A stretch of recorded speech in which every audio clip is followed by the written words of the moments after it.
Disease and life expectancy in the Middle Ages. In the time of feudalism, as more and more land became settled and as towns became bigger, health and hygiene became increasingly important.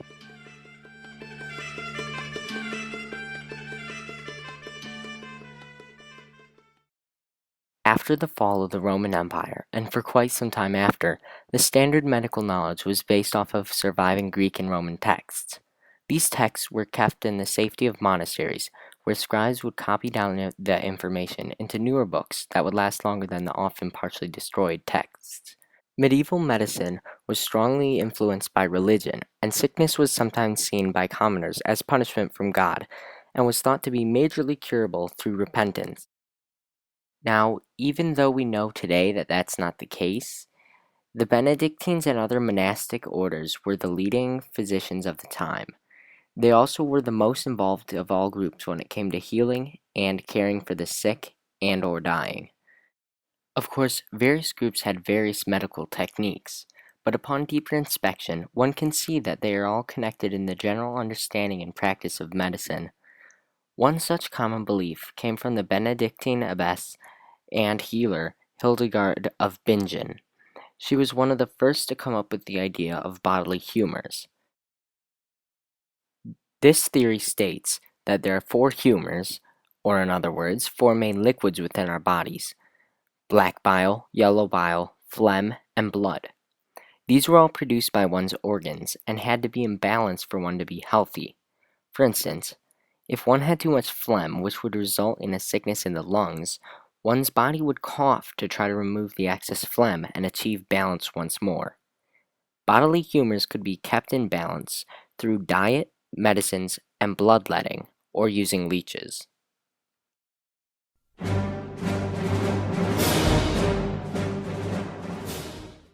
The Plague. The bubonic plague was one of the deadliest of plagues, and even to this day holds one of the highest death tolls in history. The plague originated somewhere in southwest or Central Asia and came to Europe by way of the Silk Road and other trade. The first point in time in which the plague was significant was during the time of the Byzantine ruler Justinian. The source of the plague's presence in the Byzantine Empire is thought to have been fleas living on rats that came over on a grain boat from Egypt. The plague had a major impact on the empire, as in the countryside, farmers could not take care of their crops, thus raising the price of grain in Constantinople. All this occurred during a time of war against the invading Vandals and the Germanic tribes. Not only war caused money issues, however. Justinian had also dedicated a lot of money to the construction of grand churches, such as the Hagia Sophia.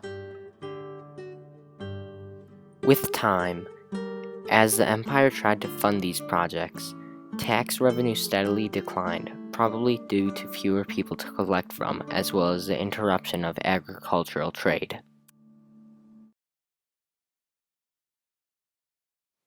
The plague was caused by the Yersinia pestis bacterium, which lived inside of fleas and ticks.